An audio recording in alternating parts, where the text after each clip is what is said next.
Hi guys, this is Deka and you're welcome back to my channel.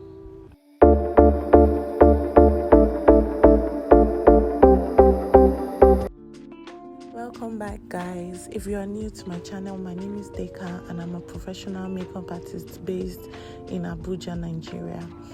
I post tutorial videos every Sundays and Wednesdays, so do well to subscribe to my channel, like my videos, share my videos, comment your honest opinions, let me know which tutorial you'd like to see next, and so on and so on.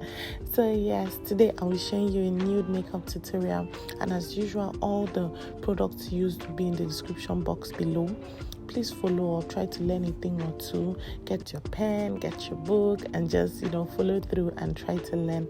So this shoot was actually for an editorial, and you'd see that at the end of the video. So it was for an editorial, but we wanted something very nude, something very subtle, something very natural looking, and I decided to go for this look. So please watch this and tell me what you think about the video. Thank you. And as I would always say, makeup is about your preference. There is no this first, that first. You can decide to do your brows first. You can decide to do your eyeshadow first. You can even decide to do your lipstick first. So it really just depends on individual. But I try to follow the easiest steps, especially for beginners. And another thing I'd like for you guys to note is that this is a very nude look. And nude looks are really difficult. A lot of clients come in and they say, oh please, I want something nude. I don't want too much makeup. Well, nude is too much makeup. Sorry to break that to you, because there's a lot of blending that goes in. Like, a lot of work is done.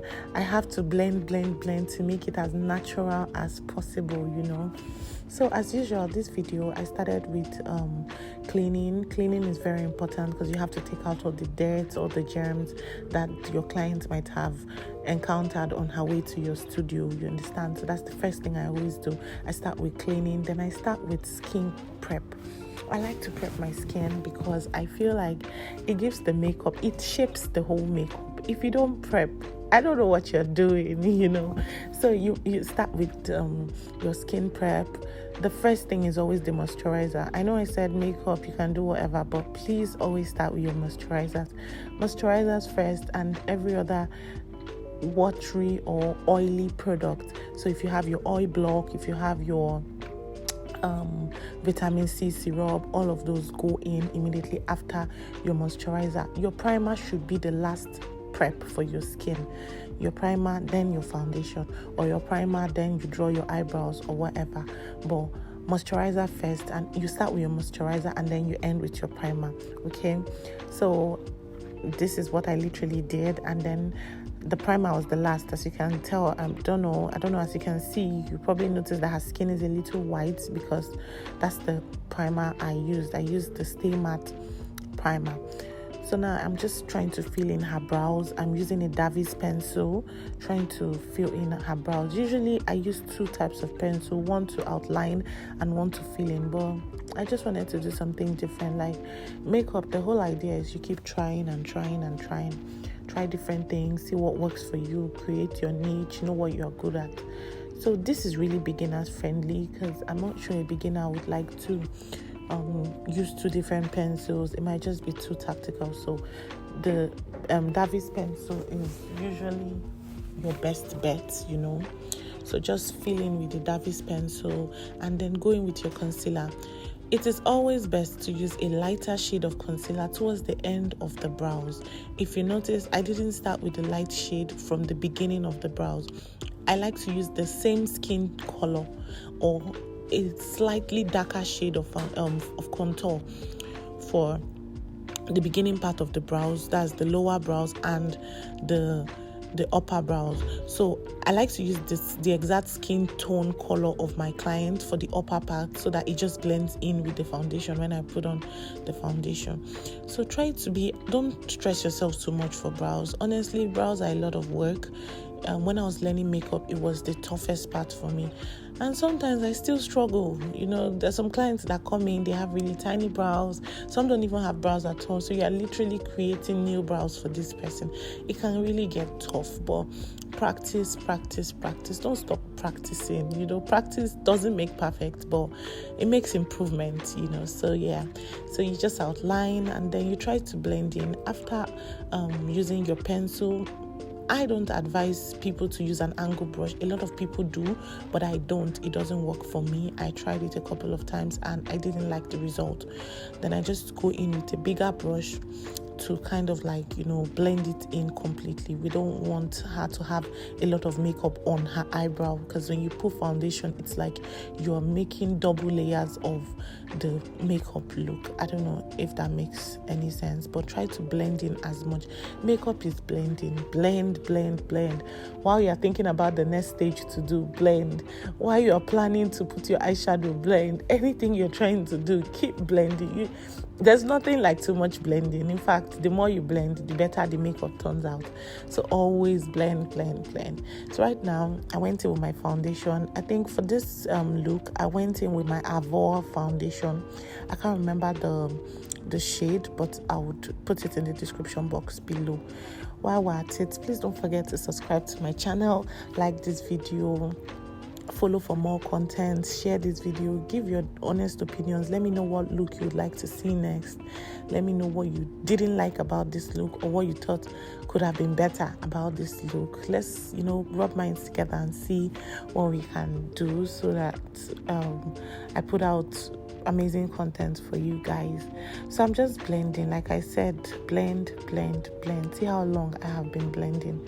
Now I'm just going in with my concealer. For the concealer, concealer is really dicey. Some people use 2 shades lighter, some use 1 shade lighter.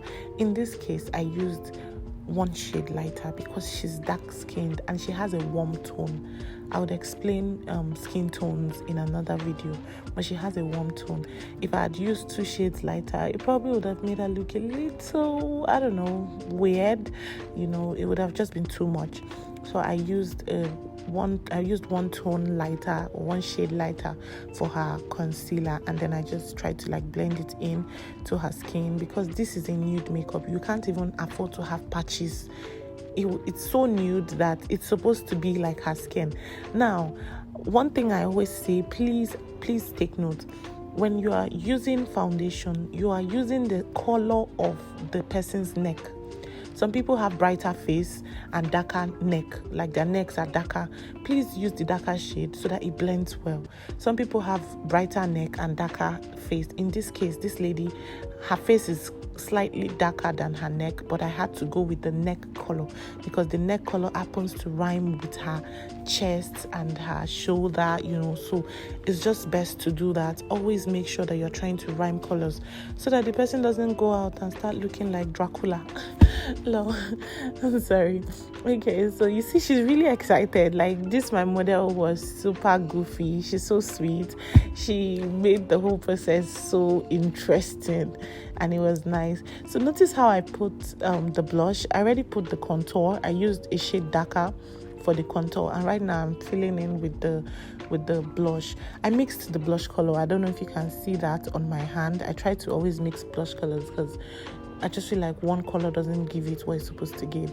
Now, because like I said, she has a warm tone, so I tried to put a little bit of the blush on her forehead so that it balances. I don't know how to make it make sense, but so that it balances. I'm sure you can tell the difference between when there was no blush on her forehead and now. So right now, I'm just putting in my setting powder. There's a difference between setting and baking. There's a difference. You set first before you bake. I like to set first. Setting is more like making sure that this setting powder goes into the skin. So if you notice, I'm setting the face and there is no excess of the powder on her face right now. It has gone into her skin. So this is setting. The moment I finish setting, then I start to bake. Baking is when there is excess on the face. It's like you're putting extra powder on the face. So right now I just started baking, so I just put some excess powders on her face. It has its own touch. Some people don't, but I do. And then it helps, especially if you're using eyeshadow or the person can get teary. When you put the baking powder on the person's face, it helps a lot because you can now easily dust off. But if you didn't, you might have to go through, like, see, she got teary, but it didn't affect the look because of the setting powder I used to bake her face.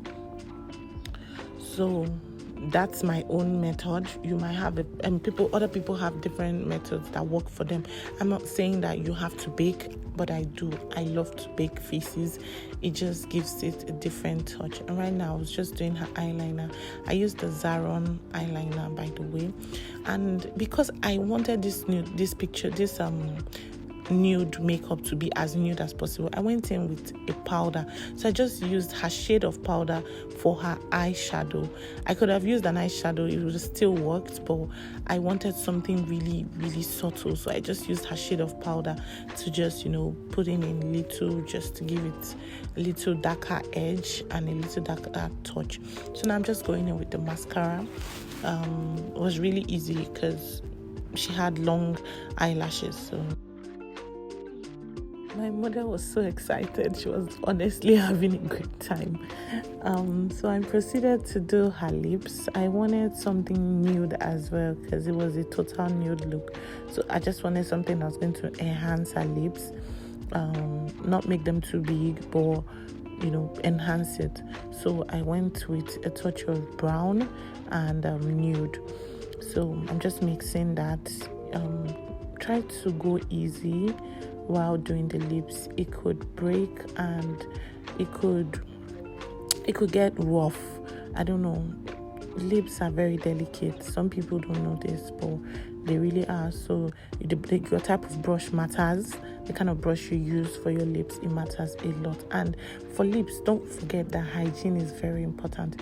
You can't be putting a dirty brush on someone. Neither can you be using the normal lipstick. That's they're using the normal lipstick. You bring out the lipstick applicator and then you put it on your client's lips or your model's lips. I don't know. It just makes my skin crawl. I don't do it, and I don't like when I see makeup artists do it. So please, if you're learning from me, get lipstick applicators, get your good brushes. Please don't do that. It's just not hygienic in any way. So right now I'm just dusting off. And once you're dusting off the setting powder used for baking, I don't know if you guys can see the difference, but the effect is usually there. It might be subtle, but it is definitely there. Now please tell me, is this skin or makeup? Because I can't even tell. It looks so much like her skin. It just blended in so well. So I decided to put additional blush, like powdered blush. I already used the creamy blush, but I decided to use a powdered blush this time.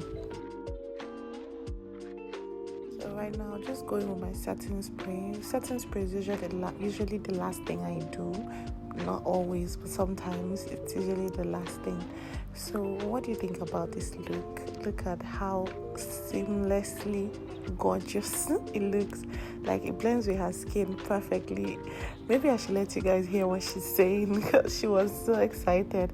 So yes, please don't forget to subscribe to my channel, like my videos, share my videos, comment, and just do everything to support your girl. Okay, let me know what kind of videos you'd like to see. Would you like more nude makeup tutorials or bold looks or more editorials? Just tell me what you'd like and I got you. All right, see you guys next week. Have a good day. Bye.